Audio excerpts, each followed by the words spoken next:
SOUN stock is sitting near a key resistance level around $8.53, and this level could decide the next major move. Over the last several sessions, price has been consolidating between $7.93 and $8.53. Every push into 853 has faced rejection, while buyers continue defending the 790 area.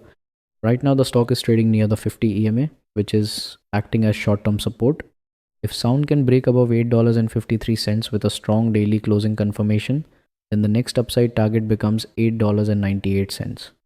If you want my structured daily execution plan before market open, it is available inside Patreon, link in the description.